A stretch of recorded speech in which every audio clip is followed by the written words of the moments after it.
Hey guys, today we are going to be comparing two types of Kenmore vacuums, an upright versus a canister, to help you decide which of these is best for you. So let's get right to it. Of course, the first difference is just the style of vacuum. This upright vacuum is just all one piece, while this canister vacuum has the canister and then it has this wand portion over there. Typically, the difference between an upright vacuum and a canister vacuum is uprights tend to be designed more for carpeted surfaces, while canisters tend to excel on hard surfaces. But wait just a second, because we're going to show you a real-life comparison between these two vacuums on both hard surfaces and carpeted surfaces to help you decide which one of these two specifically is best for each. Then first, before we get to that, I want to discuss that these are both bagged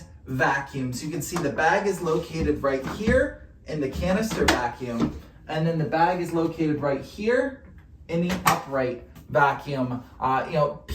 Some people like bagged vacuums, some people prefer bagless vacuums. Personally, I like how easy it is to just take out the bag and throw it out, no mess at all. So I love that both of these are bagged, and they both have HEPA filters to them to keep all that dust and dirt from getting out into the air. So let's get right to the performance. We're gonna start on hard surfaces here. You're going to notice here that the upright vacuum takes 2 times to get over all that baking powder, so I'd give it about an average performance, while the canister vacuum excels and does a good job on that hard surface and gets it all in just one pass. Now we're looking at carpeted surfaces. You will notice that this is where the upright vacuum shines. This gets every little granular bit of that baking powder, while the canister vacuum, it gets it all, but it does struggle a little bit more than the upright does. So, just like we predicted, the upright is better on carpeted surfaces and the canister does a little bit better on hard surfaces.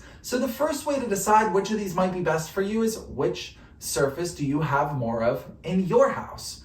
So that is something to keep in mind when you are deciding between these two vacuums. Next, let's talk about attachments. They both have dusting brushes, they both have crevice tools, and of course they both have the regular heads here.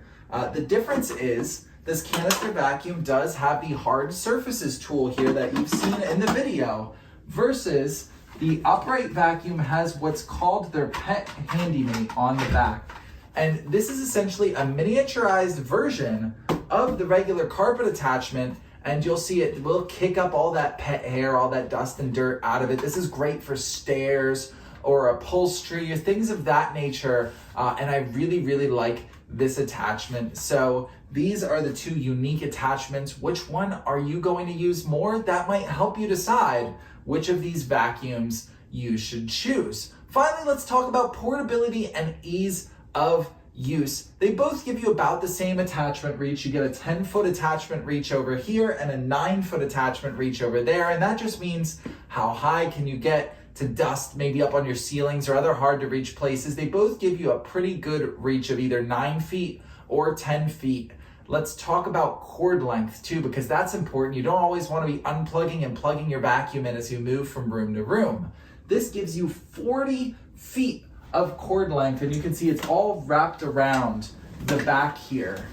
40 feet of cord, which is essentially unheard of for vacuums. That's a ton of cord. Over here in the canister vacuum, this is going to give you only 24 feet. Now that's still on the long side. I say only 24 feet, but 24 feet is a decent length for a vacuum cord. But what I like about this cord is that it's retractable. I can just pull it out of the canister, and when I'm ready to move on, I hit this button and it will retract right back into the canister. I love that versus having to wrap it around the back of the upright vacuum. Finally, let's talk about the portability.